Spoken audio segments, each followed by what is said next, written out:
ചവറ വികാസ് കലാസാംസ്കാരിക സമിതിയുടെ 42ാമത് വാർഷികാഘോഷം ജനുവരി 22 മുതൽ 26 വരെ നടക്കും. ചിത്രപ്രദർശനം, വനിതാ സമ്മേളനം, കലാവിരുന്ന് എന്നിവ വാർഷികത്തിന്റെ ഭാഗമായി നടക്കുമെന്ന് ഭാരവാഹികൾ അറിയിച്ചു.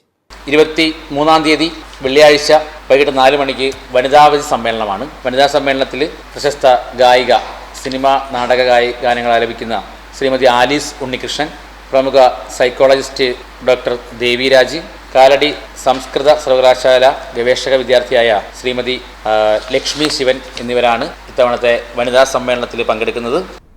ചവറ വികാസ് കലാസാംസ്കാരിക സമിതിയുടെ 42ാമത് വാർഷികാഘോഷമാണ് 22 മുതൽ 26 വരെ നടക്കുന്നത്.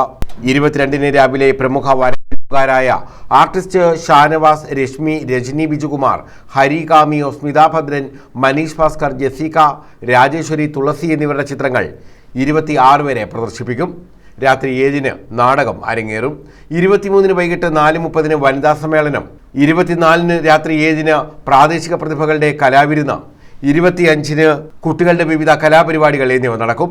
26-ന് സാഹിത്യ സായാഹ്നം വൈകിട്ട് 6-ന് നടക്കും.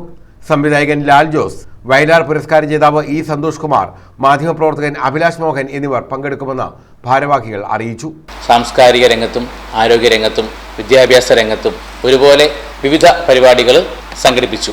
എല്ലാ വർഷവും സംഘടിപ്പിക്കാറുള്ള നേത്ര ചികിത്സാ ക്യാമ്പ്, തിരുനെൽവേലി അരവിന്ദ് കണ്ണാശുപത്രിയുടെ സഹായത്തോടുകൂടി നടത്തുന്ന നേത്ര ചികിത്സാ ക്യാമ്പ്, സാഹിത്യ സെമിനാർ, ചെറുകഥ ശില്പശാല, ഒപ്പം നമ്മുടെ പ്രശസ്ത എഴുത്തുകാരൻ ശ്രീ എം മുകുന്ദൻ വികാസത്തിലെത്തുകയും വീട്ടക വായനാ സദസ് സംഘടിപ്പിക്കുകയുണ്ടായി. വിദ്യാഭ്യാസ പരിപാടി പടവുകൾ എന്ന പേരിൽ നടത്തി. വിദ്യാഭ്യാസ സഹായം, നഴ്സിംഗ് വിദ്യാർത്ഥികൾക്കുള്ള സഹായം, പ്രൊഫഷണൽ കോഴ്സ് പഠിക്കുന്ന മൂന്ന് നഴ്സിംഗ് വിദ്യാർത്ഥികൾക്ക് വികാസ് കഴിഞ്ഞ 4 വർഷമായി സഹകരിച്ചുകൊണ്ടിരിക്കുന്നു, സാമ്പത്തിക സഹായം നൽകിക്കൊണ്ടിരിക്കുകയാണ്. News bureau, Chavara.